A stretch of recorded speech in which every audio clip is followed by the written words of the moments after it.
பாலியல் குற்றங்கள்ல ஏன் வந்து பெண்களுக்கு ஒரு நியாயம் கிடைக்கல, இல்ல கிடைக்கிறதுக்கு தாமதமாகுது, இல்ல அத வந்து நிரூபிக்கிறது ரொம்ப கஷ்டமா இருக்கு. பாலியல் குற்றங்கள வந்து அரசு தான் அந்த வழக்குகள நடத்துவாங்க. ஏன் வந்து அது ரொம்ப கடினமா இருக்கு அப்படின்னு பார்த்தோம்னா, நம்ப குற்றவியல் சட்ட குற்றவியல் சட்டத்தினுடைய அடிப்படைகள நம்ம புரிஞ்சுக்கிட்டோம்னா, நம்ப இத பத்தின ஒரு நல்ல தெளிவு நமக்கு வரும். என்னன்னா, குற்றவியல் நடைமுறை சட்டம் இல்ல குற்ற சட்டம், இந்தியன் பீனல் கோட் இருக்கு இல்லையா? இதனுடைய அடிப்படை என்ன அப்படின்னு பார்த்தோம்னு சொன்னா, நம்ம ஒருத்தர் மேல நம்ம குற்றம் சாட்டுறோம். அவரு என்ன அடிச்சாரு, இல்ல அவரு கொலை பண்ண வந்தாரு, இல்ல மிரட்டினாரு அப்படின்னு சொன்னா, நம்ம தான் அத ப்ரூவ் பண்ணணும். அதுக்கு பேரு வந்து என்னன்னா, ஆக்யூசிட்டோரியல். இன்னொரு விஷயம் என்னன்னா, இன்னொரு 2 அடிப்படையான விஷயங்கள் இருக்கு. ஒண்ணு வந்து அந்த குற்றத்த அவரு செஞ்சாருன்றத நம்ம பியாண்ட் ரீசனபிள் டவுட், ஒரு சிறு சந்தேகம் கூட இல்லாம அந்த குற்றத்தை நம்ம நிரூபிக்கணும். அதுக்கு அடுத்தது 3வது ரொம்ப முக்கியமானது என்னன்னா, அப்படி ஏதாவது ஒரு சின்ன சந்தேகம் எழுந்தா கூட அந்த சந்தேகத்தோட பலனை யாருக்கு கொடுக்கணும் அப்படின்னா, அது குற்றவாளிக்கு கொடுக்கப்படும். அப்ப இந்த மாதிரியான ஒரு ஆக்யூசிட்டோரியல் ஒரு நடைமுறை தான் வந்து இந்தியா மாதிரியான நாடுகள்ல இருக்கு. பிரான்ஸ் மாதிரியான நாடுகளை நம்ம எடுத்துட்டோம்னு சொன்னா அங்க இன்குசிட்டோரியல் ப்ரொசீடிங்ஸ் இருக்கு. அது என்னன்னா, நான் ஒருத்தர் மேல குற்றம் சாட்டினேன்னு சொன்னா அந்த குற்றவாளி தான் நிரூபிக்கணும் நான் குற்றமற்றவன் சொல்லிட்டு.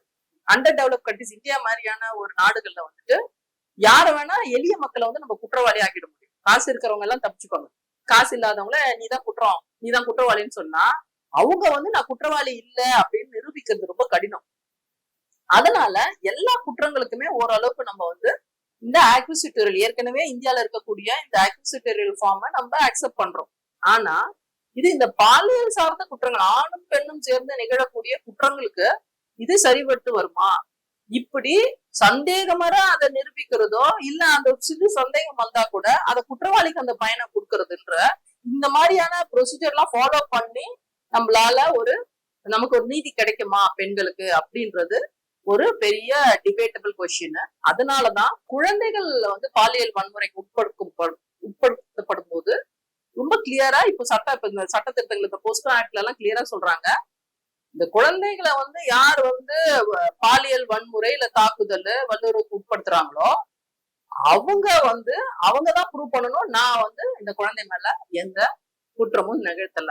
அப்ப இந்த விஷயத்துல வேற மாதிரி ஒரு நடைமுறையை தான் நம்ம ஃபாலோ பண்றோம். பிரான்ஸ் மாதிரி நாடுகள் இருக்கக்கூடிய நடைமுறையை தான் நம்ம ஃபாலோ பண்றோம். இந்த கஸ்டோடியல் ரேப்னு சொல்லக்கூடிய இந்த காவல் நிலையத்துக்குள்ள நடக்கிறது, மனநல பாதிக்கப்பட்ட காப்பகங்கள்ல நடக்கிறது, குழந்தைகள்ல நடக்கக்கூடிய ஜுவனைல் ஹோம்ஸ்ல இல்ல பெண்கள் பாதுகாப்பகங்கள்ல நடக்கக்கூடியது, அப்புறமா வந்துட்டு சிறைச்சாலைகள்ல, இந்த மாதிரி இடங்கள்ல இந்த மாதிரி ஒரு கஸ்டடி, பெண்கள் வந்து கஸ்டடியா இருக்கக்கூடிய மருத்துவமனையில கூட இங்கெல்லாம் பெண்கள் மேல ஒரு பாலியல் தாக்குதல் நடந்தாலும் இந்த இடத்துலயுமே இந்த பெண் வந்து அந்த குற்றம் செஞ்சவங்களா ப்ரூவ் பண்ண வேண்டியது, நான் இவர் பாலியல் வன்கொடுமை பண்ணாரு அப்படின்னு அந்த பாதிக்கப்பட்ட விக்டிம் அந்த பெண் வந்து அதை நிரூபிக்க தேவையில்ல.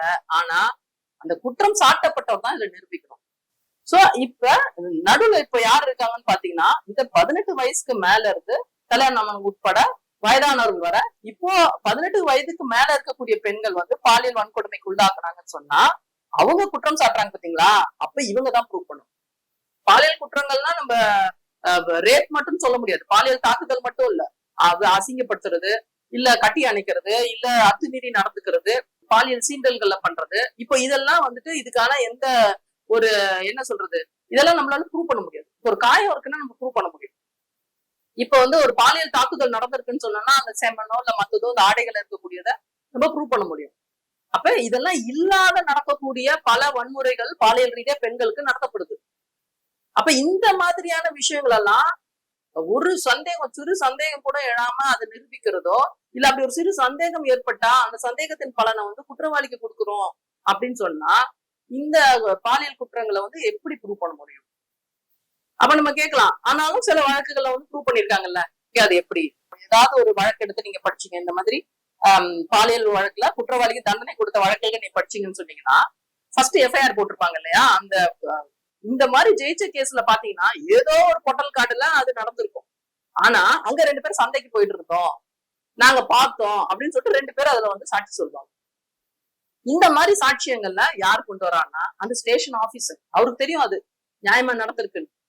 அப்ப அவர் என்ன பண்ணுவாருன்னா ஒரு 2 எவிடன்ஸை கிரியேட் பண்ணுவார்.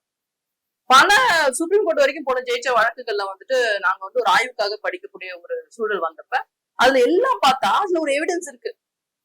அப்ப சாட்சியங்களோட ஏதாவது ஒரு விதத்துல ஒரு சாட்சியம் இருக்கக்கூடிய வழக்குகளை தான் ஜெயிக்க முடியுமே தவிர, சாட்சியம் இல்லாத ஒரு அறைக்குள்ள நடக்கக்கூடிய விஷயங்கள், ஒரு பாஸ் ஒரு வந்து ஒரு முதலாளி இருக்கிறாரு, அந்த பெண் இருக்கா போறா பாலியல் சீட்டு நடக்குதுன்னா அதை எப்படி அவளால அதை வந்து வெளியில கொண்டு வந்து சந்தேகமான எப்படி நிரூபிக்க முடியும்?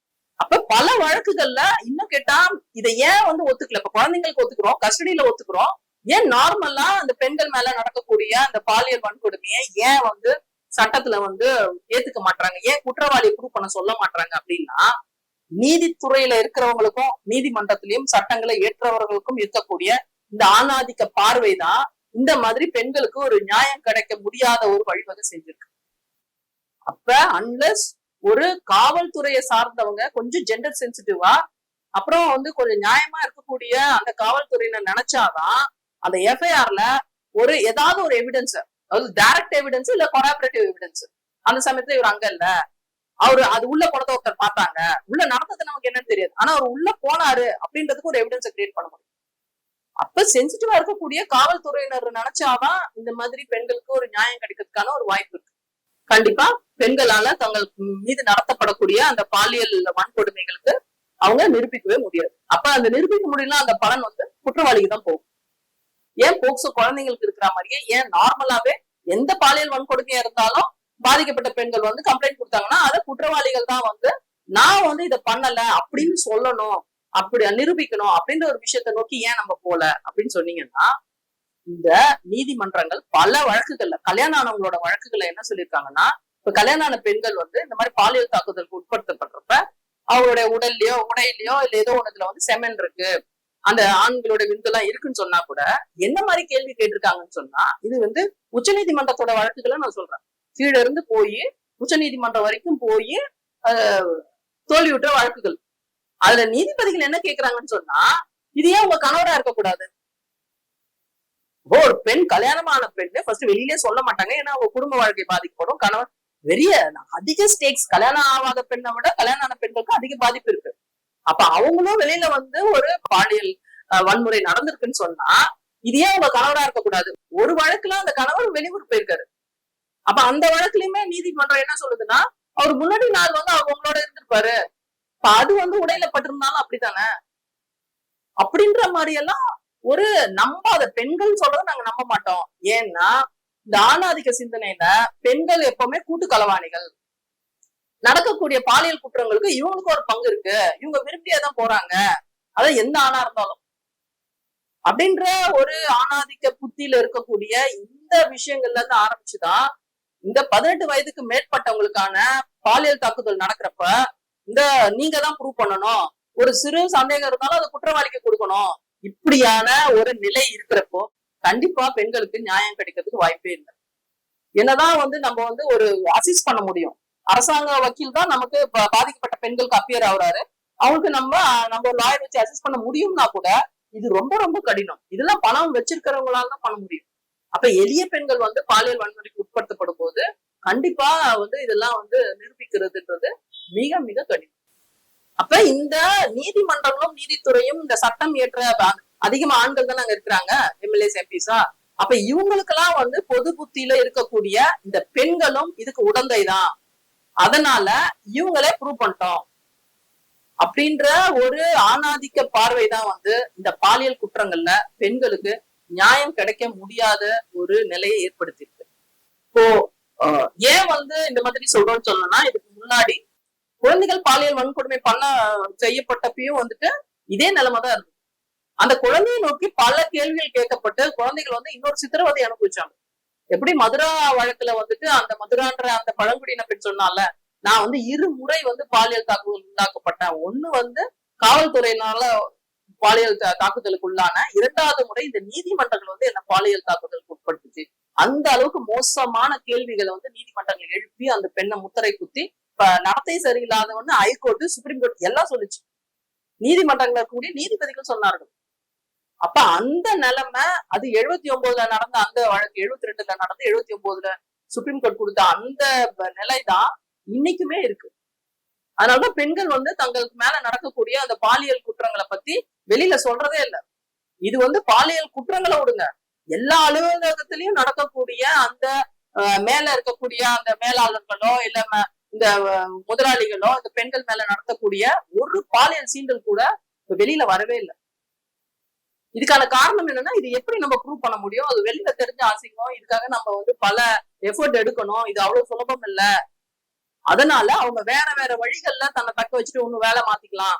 இல்ல அந்த பக்கம் போகாம சொல்லுவாங்களே, இந்த பக்கம் ஒருத்தன் போய் விசில் அடிச்சாலும் இந்த பக்கமா போகணும். இந்த மாதிரியான ஒரு திக்கு தெரியாத ஒரு நிலையில எப்படியோ தன்னை தகவமைச்சுக்கிட்டு பெண்கள் வந்து அதை கடந்து போய்கிட்டே இருக்காங்களே தவிர, ஒரு நியாயமான ஒரு பாதுகாப்பான ஒரு வாழ்க்கை முறை இருக்கா அப்படின்னா இல்ல. இது இங்க மட்டும் இல்ல, உலகம் தழுவிய லெவல்ல அதான். 3 பெண்கள்ல ஒரு பெண்கள் வந்து கண்டிப்பா அவங்க 18 வயதை அவங்க ரீச் பண்றதுக்குள்ள அவங்க பாலியல் வன்புணர்வுக்கு உள்ளாக்கப்படுறாங்க. 3 பேர்ல ஒரு பெண்ணு அப்படின்னு தான் உலகளாவிய ஒரு புள்ளி விவரம் சொல்லுது. நம்ம இந்தியா மாதிரியான ஸ்டாட்டிஸ்டிக்ஸ் என்ன சொல்லுதுன்னா, 5 நிமிடத்துக்கு ஒரு பெண் வந்து பாலியல் வன்கொடுமைக்கு உள்ளாக்கப்படுறாங்க. அப்புறம் யாருமே குழந்தை பருவத்தை வந்து பாலியல் வன்கொடுமை இல்லாம தாண்டதே இல்லை, அது ஆண் குழந்தைகளும் சரி. அப்ப இப்படிப்பட்ட ஒரு நிலையில கூட, இவ்வளவு மோசமான ஒரு சமூக சூழல் இருக்கிறப்ப கூட நான் வந்து பெண் சொல்றதை நம்ப மாட்டேன், உனக்கு பெண்ணுக்கு வந்து நீ வந்து எதனா ஒரு எவிடன்ஸ் இருக்கணும், அப்பதான் நீ எடுத்துட்டு வர்றோம்.